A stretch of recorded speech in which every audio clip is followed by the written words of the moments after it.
The landlady heard the bell ring at 7:30. Strange, she thought, for Mr. Lloyd had a key. When she opened the door, he stood there with a brown paper parcel of tomatoes, his face quite calm.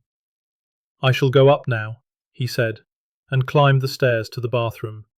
Within moments, his voice echoed down. "Fetch a doctor, my wife cannot breathe." It was the third time a bride had drowned in a bathtub. It was the third time George Smith had rung for help. What had happened in those quiet boarding house bathrooms across England? Hello everyone.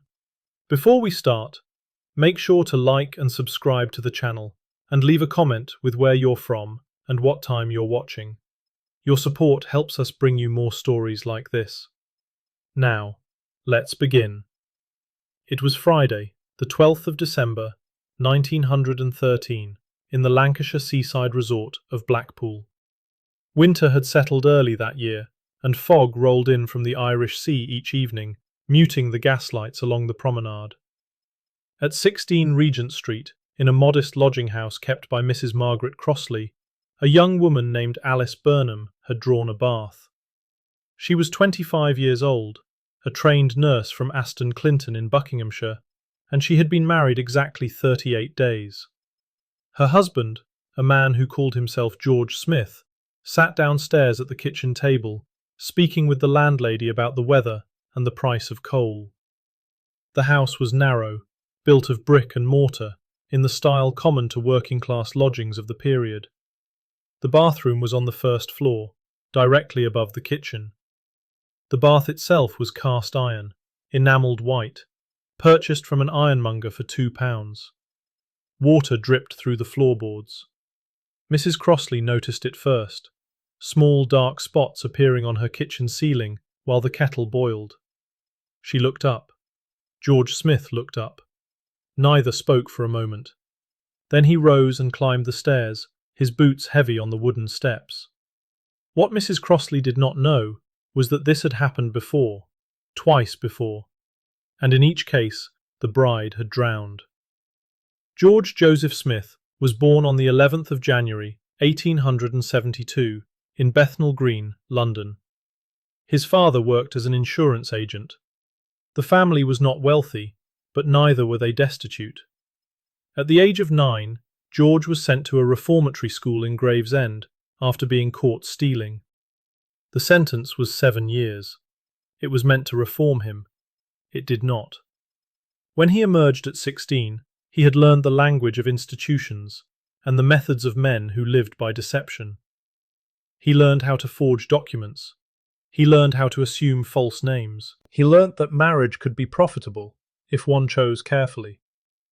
In 1898, at the age of 26, George married a young woman named Caroline Beatrice Thornhill. He used the name Oliver George Love. She was 18. She believed she was marrying a prosperous baker who owned a shop in Leicester. The shop, however, failed within months. Caroline was instructed to find work as a domestic servant and to steal from her employers. She did so. They moved frequently, from London to Brighton to Hove, staying one step ahead of inquiries and complaints. When Caroline was arrested for pawning stolen jewellery in 1900, George disappeared. She served 12 months in Lewes prison. Upon her release, she encountered George by chance on a London street and alerted a constable. George was arrested, tried, and sentenced to 2 years' imprisonment. They never divorced. In 1902, Caroline emigrated to Canada. She did not return. George resumed his activities. Between 1902 and 1914, he married at least 7 women, possibly more. He used different names: Henry Williams, George Rose, Charles Oliver James, John Lloyd. The pattern was consistent. He sought women who were alone, women in their 30s or early 40s who had never married and who possessed some small inheritance or savings. He courted them quickly. He married them in registry offices where fewer questions were asked. He persuaded them to transfer their money into his name, or to take out insurance policies, naming him as beneficiary. Then he vanished, leaving them without funds and without legal recourse, for bigamy was difficult to prove if the husband simply disappeared and changed his name once more. It was a profitable system. It required patience and a certain cold calculation. For years, it was enough. But by 1910, George had discovered a more permanent solution. In the summer of 1910, George met Bessie Constance Annie Mundy in Clifton, a suburb of Bristol. She was walking alone in a park.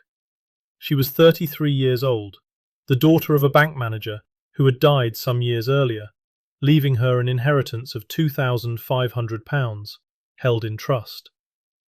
George introduced himself as Henry Williams.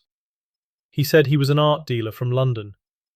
Within weeks, they were married at a registry office in Weymouth on the 26th of August. George attempted to gain control of Bessie's inheritance, but the trustees refused to release the funds. He obtained £150 in cash and disappeared, writing her a letter accusing her of having infected him with venereal disease. Bessie was distraught. She returned to her family. 18 months passed.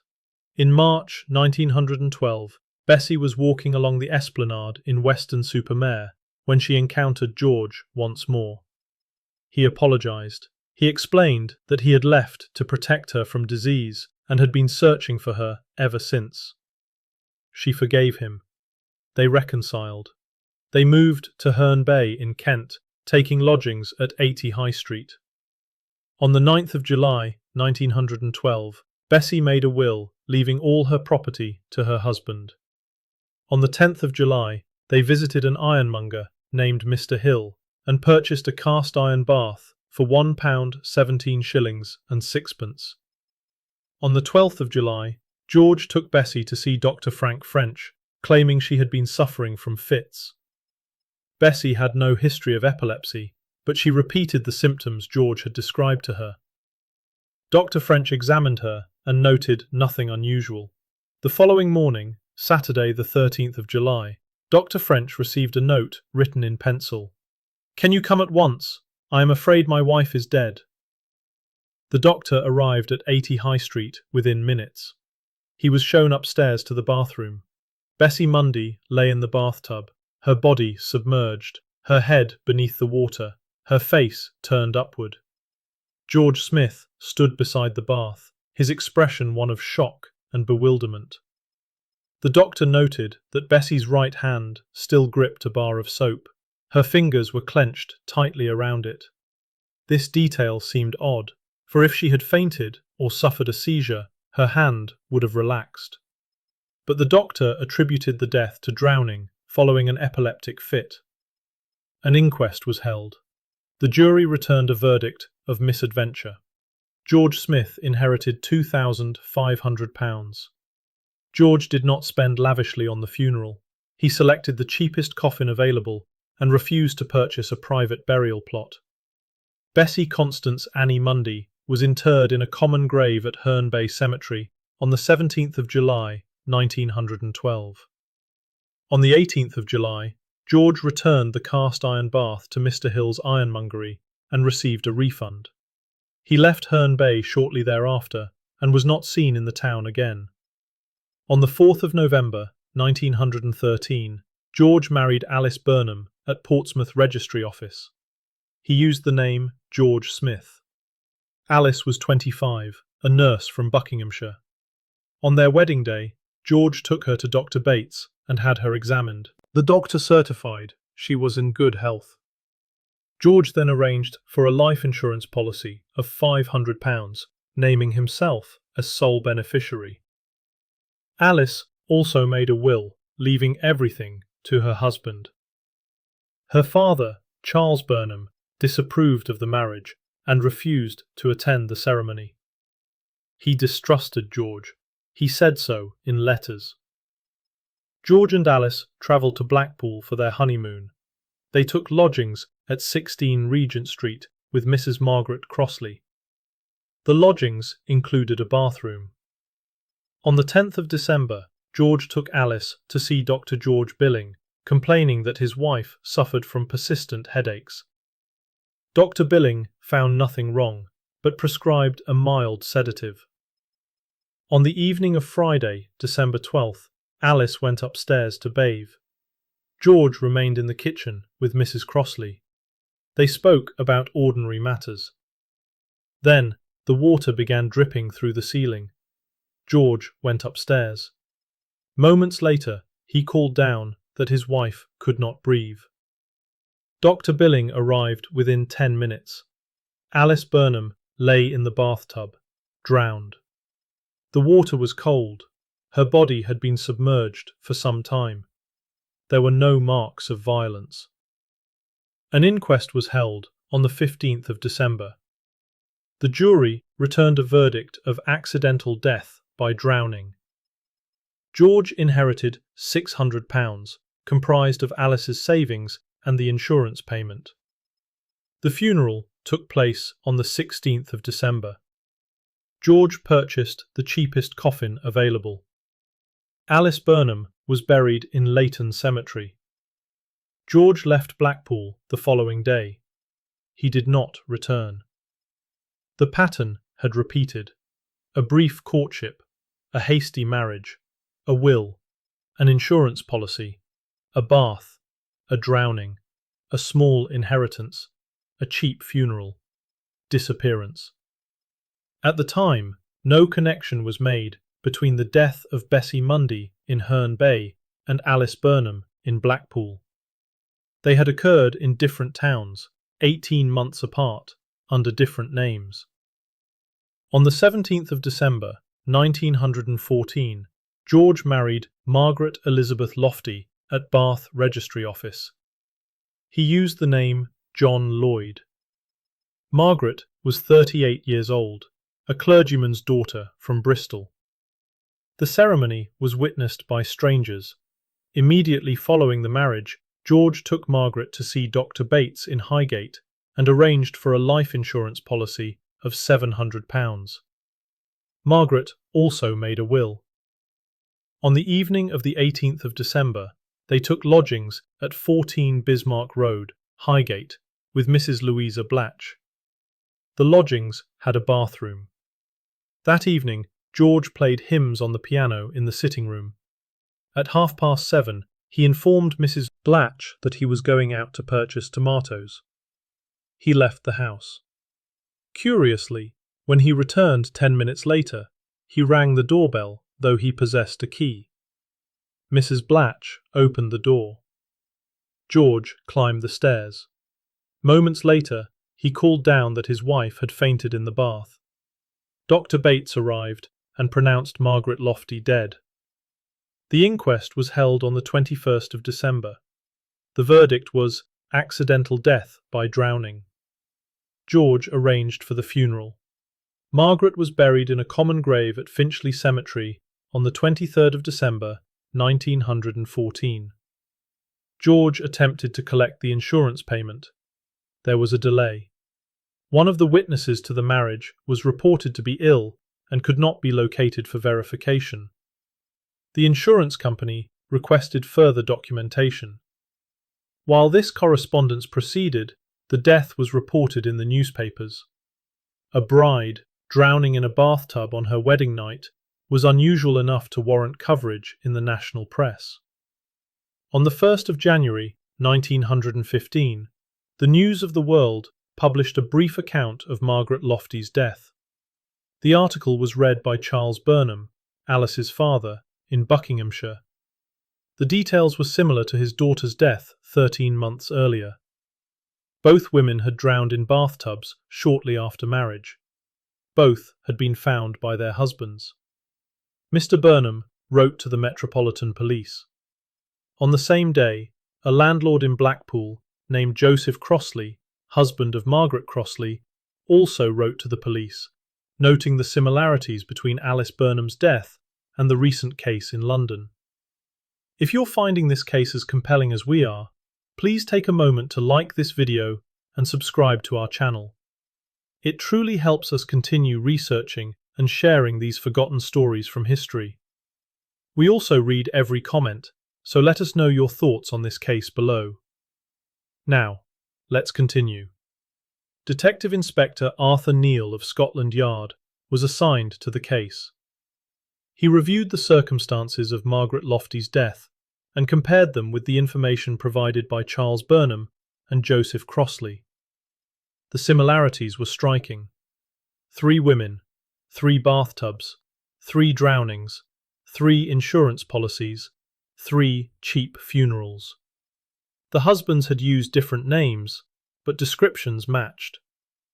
Inspector Neal began tracing the movements of the man known as John Lloyd, George Smith, and Henry Williams across England over the previous 5 years. On the 1st of February 1915, George appeared at the office of the insurance company to collect payment for Margaret Lofty's policy. Inspector Neal was waiting. When asked if he was John Lloyd, George confirmed this. When asked if he was also George Smith and Henry Williams, he denied it vigorously. He was arrested for making false declarations on marriage certificates. While George remained in custody, the bodies of Bessie Mundy, Alice Burnham, and Margaret Lofty were exhumed by order of the Home Office. Dr. Bernard Spilsbury, the Home Office pathologist, conducted post-mortem examinations on all 3 victims. No evidence of violence was found. No poison was detected. Each woman had drowned. The question was whether they had been drowned deliberately. Dr. Spilsbury noted that Bessie Mundy's hand had been gripping a bar of soap at the time of death. If she had fainted or suffered a seizure, her hand would have relaxed. The fact that her fingers remained clenched suggested she had died suddenly, without warning, without time to release her grip. Dr. Spilsbury theorized that George had seized each victim's legs and lifted them sharply upward while they were reclining in the bathtub. This action would have forced their heads beneath the water with sufficient speed and force to cause immediate unconsciousness. The victim would have no time to scream or struggle. Death would follow within moments. On the 22nd of June, 1915, George Joseph Smith was tried at the Central Criminal Court, known as the Old Bailey, before Mr. Justice Scrutton. Although he was formally charged only with the murder of Bessie Mundy, the prosecution was permitted to introduce evidence of the deaths of Alice Burnham and Margaret Lofty to establish a pattern of conduct. George's defence counsel, Mr. Edward Marshall Hall, objected strenuously, arguing that evidence of unrelated deaths should not be admitted. The objection was overruled. During the trial, the bathtub used in Alice Burnham's death was brought into a private room adjoining the courtroom. Dr. Spilsbury demonstrated his theory using a female volunteer in a bathing costume. The woman reclined in the bath. Dr. Spilsbury lifted her legs suddenly. Water rushed into her nose and mouth. She lost consciousness. She was revived with difficulty. Several members of the jury appeared shaken by the demonstration. George did not testify in his own defence. The trial lasted 8 days. On the 1st of July, the jury retired to consider their verdict. They returned after 22 minutes. The verdict was guilty. Mr. Justice Scrutton pronounced sentence of death. George Joseph Smith was heard to mutter that he was not a murderer and could not be hanged. An appeal was lodged on the 9th of July, 1915. The grounds were that evidence of the other deaths should not have been admitted, and that the demonstration with the bathtub had prejudiced the jury. The appeal was heard before the Lord Chief Justice and 2 other judges on the 12th of July. It was dismissed. The judges ruled that the similarities between the 3 deaths were too striking to be coincidental, and that evidence of pattern was admissible to prove intent. George was returned to Maidstone Prison in Kent to await execution. He received visitors during his final days, including Caroline Thornhill, his lawful wife, who had returned from Canada upon reading of the trial. She spoke with him briefly. No record was made of their conversation. George wrote several letters protesting his innocence, claiming he had been convicted by prejudice rather than evidence. He stated that he had loved each of his wives, and that their deaths had been tragic accidents. The letters were filed and not published. On the morning of Friday the 13th of August, 1915, George Joseph Smith was hanged at Maidstone Prison by John Ellis, the official executioner. The hour was 8 o'clock. A small crowd had gathered outside the prison gates. They stood in silence as the black flag was raised. George was 43 years old. He was buried within the prison grounds in an unmarked grave, as was customary for executed prisoners. The case attracted significant attention in the press. Newspapers described George as the brides in the bath murderer. Editorials questioned how 3 women could have drowned in similar circumstances without arousing suspicion earlier. Coroners defended their verdicts, noting that no evidence of violence had been present and that drowning in domestic bathtubs was not unknown. The case prompted discussions about the investigation of sudden deaths and the oversight of life insurance policies. In time, the story faded. The files were archived at Scotland Yard. The bathrooms where the women died were used by subsequent tenants who knew nothing of what had occurred within them. The graves in Herne Bay, Blackpool, and Finchley were left unvisited. Caroline Thornhill returned to Canada. Charles Burnham lived another 12 years and never spoke publicly of his daughter after the trial ended. The house at 14 Bismarck Road in Highgate was demolished in 1968 to make way for new construction. The house at 16 Regent Street in Blackpool still stands. The bath at 80 High Street in Herne Bay was disposed of decades ago, its whereabouts unknown. The case remains in the criminal records, catalogued and preserved. Behind the typed pages and faded photographs, 3 women are recorded by name: Bessie, Constance, Annie Mundy, Alice Burnham, Margaret Elizabeth Lofty. They were daughters. They were brides. They drowned in cast-iron bathtubs, in rented rooms, in the care of a man they trusted. The water drained away. The doors were closed.